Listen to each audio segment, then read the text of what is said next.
Partnership में क्या होता है, वर्किंग नॉन वर्किंग का थोड़ा कॉन्सेप्ट है. If I want, I can only be the investing partner. I don't want to be the working partner. तो कुछ भी अगर खराब होता है तो working partner will be the responsible person. लेकिन कंपनी में can you make share holders liable for any crime which the company has done? No, it is the board of directors who are running the show. तो company में कुछ भी problem होगा तो owners are safe unless they are also found guilty.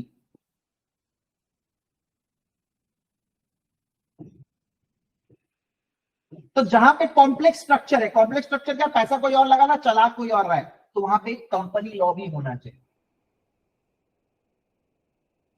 Company law will protect the interest of various stake holders.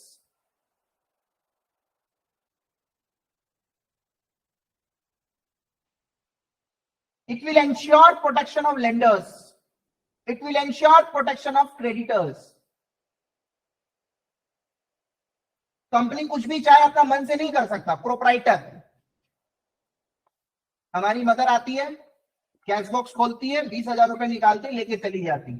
रात में घर आ जाते हैं तो बोलते तुम्हारा ट्रांसफर 20,000 रुपए निकालने. ये सोल प्रोप्राइटरशिप हो गया. नीता अंबानी रिलायंस का कोई भी शॉप में जाके बोले कि हमको 20,000 रुपया दो, मेरे खाते में लिख देना, कभी नहीं हो सकता, पॉसिबल ही नहीं.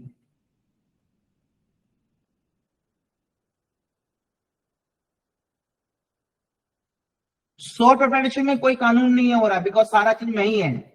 रिस्क भी मेरा, रिवॉर्ड भी मेरा.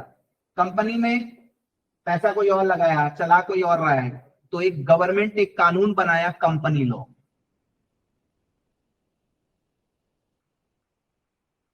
मैं सामान खरीदा, मैं बेचने लग जाएगा, मेरे को कुछ नहीं करना पड़ेगा, सोल प्रोप्राइटर है. लेकिन कंपनी ऐसे नहीं बनता है. पहले उसको कंपनी, जो कंपनी लॉ जो कानून है उसके तहत उसको पहले जन्म करना पड़ेगा, उसका इनकॉर्पोरेशन करना पड़ेगा, तब जाके वो एग्जिस्टेंस में आता है, उसको एक बर्थ सर्टिफिकेट मिलेगा. उसके बाद ही वो सारा ऑपरेशन, उसको एक अलग सेपरेट एंटिटी का दर्जा दिया जाएगा. तो काफी सारा लॉ में यह मेंशन कर दिया गया कि अकाउंटिंग पीरियड 12 महीने का होगा. तो कंपनी लॉ में भी मेंशन्ड है कि अकाउंटिंग पीरियड 12 महीने का होगा. तो ये जो रूल्स जो मैं बता रहा हूं ना, अब ये कहीं ना कहीं स्टैंडर्डाइज हो गया है. कुछ कुछ अकाउंटिंग स्टैंडर्ड्स में हो गए, कुछ कुछ कंपनी लॉ में लिख दिया गया है. जैसे मान लो आपका शेयर स्टॉक एक्सचेंज में लिस्टेड है, तो आपको स्टॉक एक्सचेंज का भी लॉ को फॉलो करना पड़ेगा, सिक्योरिटीज लॉ को भी फॉलो करना पड़ेगा. अगर आप मान लो कोई फॉरेन एक्सचेंज ट्रांजैक्शंस कर रहे हैं, तो आपको फॉरेन एक्सचेंज एक्ट को भी फॉलो करना पड़ेगा. कहने का मतलब बिल्कुल साफ है, आप जब अकाउंटिंग करने जाएंगे ना, आप सबसे पहले ये देख लीजिएगा कि कौन कौन सा कानून हमको फॉलो करना है. उस कंट्री का प्रीवेलिंग अकाउंटिंग स्टैंडर्ड, अगर कंपनी फॉर्म ऑफ एंटिटी है तो उस कंट्री का कंपनी लॉ, अगर स्टॉक एक्सचेंज में लिस्टेड है तो सिक्योरिटीज एक्सचेंज का लॉ, सिक्योरिटीज लॉ, अगर मैं कोई स्पेसिफिक ट्रांजैक्शन कर रहा हूं उससे रिलेटेड रेस्पेक्टिव लॉ. तो these are the bundles of rules which I have to follow and accordingly I will make accounting, accordingly I will generate accounting information. ये सबसे बड़ा इंपॉर्टेंट टास्क है हमारा. अगर मैं इंडियन कंपनी का अकाउंटिंग कर रहा हूं, government of India accounting standard prescribe किया है, मैं उसको फॉलो करूंगा. कंपनीज एक्ट 2013 फॉलो करूंगा. मेरा stock exchange national stock exchange, Bombay stock exchange में लिस्टेड है. SEBI securities exchange board of India, उसको फॉलो करूंगा मैं, राइट. अगर मैं फॉरेन एक्सचेंज ट्रांजैक्शंस करूं तो फेमा बोल के एक लॉ है, उसको फॉलो करूंगा. अगर मैं इंश्योरेंस बिजनेस में हूं तो इंश्योरेंस एक्ट फॉलो करना पड़ेगा मेरे को, और IRDA का नॉर्म्स भी फॉलो करना पड़ेगा, insurance regulatory development authority of India. अगर मैं बैंकिंग बिजनेस में हूं तो मेरे को बैंकिंग रेगुलेशन एक्ट फॉलो करना पड़ेगा, रिजर्व बैंक ऑफ इंडिया का गाइडलाइंस फॉलो करना पड़ेगा. तो मेरे को मालूम है मेरे को क्या क्या फॉलो करने का है।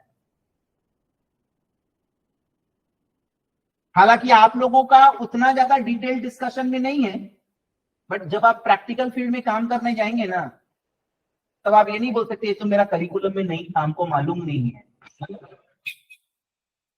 जब बॉस अपना केबिन में बैठा रहेगा ना, देखना हमेशा एक चीज याद रखना, जब भी आपको कोई बुलाता है ना कहीं पर भी, जैसे आप आपका एक ऑफिस में एक अलग से एक केबिन होगा, एक वर्क स्टेशन होगा आपका, तो आपको बोलेगा सर आपको बुला रहे हैं, राइट? तो आप अपना जगह छोड़ के आप उसके जगह में आ रहे हैं, तो एक दबाव रहता है, एक प्रेशर तो रहेगा ही, ठीक है? तो उसको आप ये सब नहीं बोल पाएंगे कि हमको नहीं आता है। तो आपको मालूम होना चाहिए कि जब आप अकाउंटिंग कर रहे हैं, आप कोई भी चीज कर रहे हैं, तो आपको क्या क्या नॉर्म्स फॉलो करने हैं। अगर आपके दिमाग में वो सेट हो गया ना, हालांकि पूरा हार्ड कोड नहीं याद करना आपको, कंपनी लॉ में 300 प्रोविजन है, 300 टाइप का कानून है, कंपनी कैसे इनकॉर्पोरेट होता है, ये आपको नहीं सीखना है। इसके लिए अलग से एक बंदा है ऑफिस में जो ये काम करके देगा। अच्छा, कंपनी ने ये क्राइम किया है, तो उसके लिए कंपनी कैसे डायरेक्टर को लोन दे सकती है कि नहीं, डायरेक्टर से लोन ले सकती है कि नहीं, ये सब आपको मुद्दा नहीं है। शेयर इशू करना है तो क्या क्या नॉर्म्स फॉलो करने पड़ेंगे, लोन लिया है तो क्या क्या नॉर्म्स फॉलो करने, ये सब आपका मुद्दा नहीं है। कंपनी लॉ में तो हर एक चीज के बारे में बोला हुआ है, बट मोटा मोटी मालूम होना चाहिए ना आपको कि भैया हाँ कंपनी लॉ का कानून है, कंपनी लॉ में लिखा है 12 महीने का होता है अकाउंटिंग पीरियड, कंपनी लॉ में लिखा है क्रेडिटर लेंडर्स को प्रोटेक्शन देना है।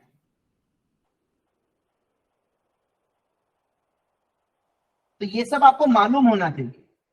स्टॉक एक्सचेंज से रिलेटेड कोई भी मैटर है तो रेस्पेक्टिव सिक्योरिटीज लॉ को फॉलो करना है, एटलीस्ट आपको मालूम होना चाहिए। कहीं पे भी आप अटकेंगे तो आप उस लॉ को रेफरेंस के तौर पे यूज करके you can just find out your shortcomings, this is more important, ठीक है?